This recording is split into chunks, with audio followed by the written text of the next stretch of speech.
Hello, আসসালামু আলাইকুম। আমি পিয়াস দাস, আহ, চট্টগ্রাম প্রকৌশল ও প্রযুক্তি বিশ্ববিদ্যালয়ের ইলেকট্রনিক ইলেক- তড়িৎ ও ইলেকট্রনিক কৌশল বিভাগের চতুর্থ বর্ষের ছাত্র।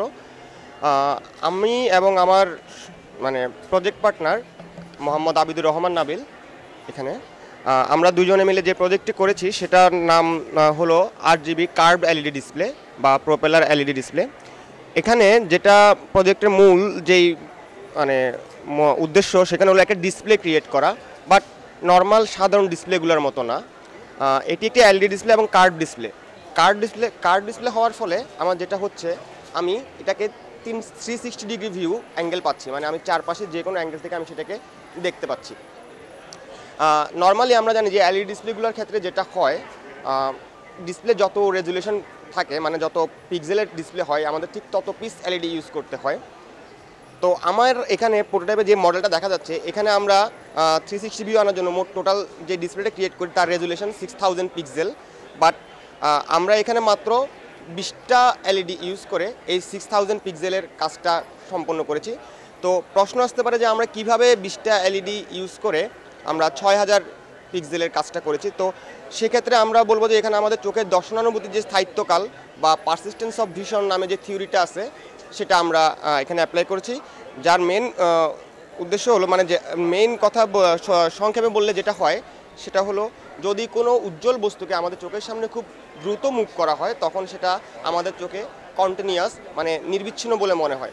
তো এখানে আমাদের একটা নিচে একটা মোটর আছে, BLDC motor, brushless DC motor, সেটা আমাদের এই পুরা এই অ্যাসেম্বলিটাকে হাই স্পিডে প্রায় কাছাকাছি 1500 আরপিএম মিনিটে 1500 রেভলিউশন পার সেকেন্ডে ঘুরায়, যার ফলে আমাদের কাছে যে এলইডিগুলো আছে এগুলো যখন লাইট করে তখন এগুলো আমাদের কাছে কন্টিনিউয়াস মনে হয়। এখানে একটা মাইক্রোপ্রসেসর আছে, ARM Cortex M3 processor, 32 bit processor, এবং এটা অপারেট করে 96 মেগাহার্টজ ওভারক্লক, এবং প্রসেসরের নাম ATSM 3X8E। এখানে আমরা এই প্রসেসরটা এলইডিগুলোকে একটা নির্দিষ্ট ইন্টারভালে সুইচ করে, খুব দ্রুত সুইচ করে, এবং সুইচিংটা হয় আমার যেই ইমেজটা শো করবো সেই ইমেজের প্যাটার্নের উপরে, সেই ইমেজের পিক্সেল ডাটার উপরে, যার ফলে আমাদের চোখে একটা কালার ইমেজ বা আমরা যে ইমেজটা আছে সেই ইমেজটা আমাদের চোখে ফুটে ওঠে। এখানে আমরা ইমেজগুলো শো করার জন্য, যেহেতু আমাদের অনবোর্ড মাইক্রোপ্রসেসর বা মাইক্রোকন্ট্রোলার যেটাই আমরা বলি সেটা যেহেতু অতটা প্রসেসিং পাওয়ার নাই, সেজন্য আমরা একটা পিসি প্রোগ্রাম ডেভেলপ করি যেটা পাইথন প্রোগ্রামিং ল্যাঙ্গুয়েজে লেখা।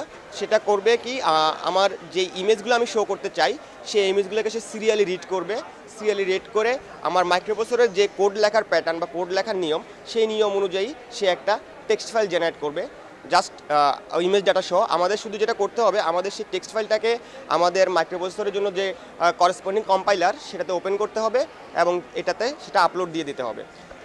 বর্তমানে আমাদের যেহেতু আমরা ইলেকট্রিক্যাল স্টুডেন্ট, আমাদের মেকানিক্যাল নলেজ অতটা ডেভেলপড না, স্ট্রাকচারাল নলেজ অতটা ডেভেলপ না, এ কারণে আমরা এই পুরো সেটআপটার স্ট্রাকচারাল ব্যালেন্স ভালো মতো করতে পারিনি, যার ফলে যেটা হচ্ছে আমাদের এখানে কিছুটা ভাইব্রেশন দেখা যাচ্ছে। এবং আমরা জানি যে আমাদের চোখে যদি কোনো ভিডিও বা কোনো টেলিভিশনের জন্য যেটা ডিসপ্লে সিস্টেমের জন্য যেটা 25 FPS মানে 25 ফ্রেম পার সেকেন্ড, এটা হলো জাস্ট মিনিমাম স্ট্যান্ডার্ড ভিডিও বা আমাদের যেটা আমাদের মানে ইমেজ বা ডিসপ্লে টেকনোলজির জন্য যেটা মিনিমাম স্ট্যান্ডার্ড 25 FPS। এই 25 FPS অর্জন করার জন্য আমাদের এই পুরা সেটআপটাকে মিনিমাম 1500 আরপিএমে ঘুরতে হবে। যদি 1500 আরপিএমের নিচে ঘুরে তাহলে আমাদের চোখে সেটা ফ্লিকারিং দেখা দেবে এবং আমরা সেটা মানে আমাদের মনে হবে যেন ডিসপ্লে ইমেজটা কাঁপছে, এবং আমরা যদি সেটা ভিডিও ক্যামেরা দিয়ে রেকর্ড করতে চাই তাহলে আমাদের অনেকটা কাটা একটা স্লাইসের মতো দেখা যাবে। যদি আমরা এই পুরা সেটআপটাকে 1500 আরপিএম বা তার থেকে উপরে ঘোরাতে পারি তাহলে আমাদের চোখে সেটা ধরা পড়বে না, বা ভিডিও ক্যামেরাও সেই স্লাইসটা ধরা পড়বে না, এবং সেটা স্মুথ এবং ক্লিয়ার মনে হবে।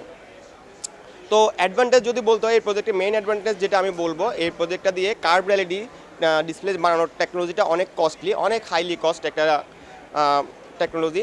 তো এখানে সেই টেকনোলজিটা খুব ইজিলি এবং দেশীয় পদ্ধতিতে সম্ভব, খুব কম খরচে সম্ভব। দ্বিতীয় অ্যাডভান্টেজ যেটা হলো, এখানে আমার এই মডেলে 6000 এলইডি কাজ 20টা এলইডি করতেছে। তো আমি বলতে পারি 6000 এলইডি পাওয়ার কনজামশন আমার 20টা এলইডি পাওয়ার কনজামশন থেকে অবশ্যই অনেক কম হবে।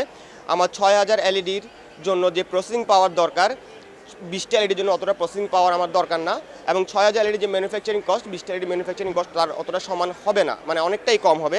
জাস্ট আমাদের একটাই চ্যালেঞ্জ, আমাদেরকে এটা মেকানিক্যালি স্টেবল করা।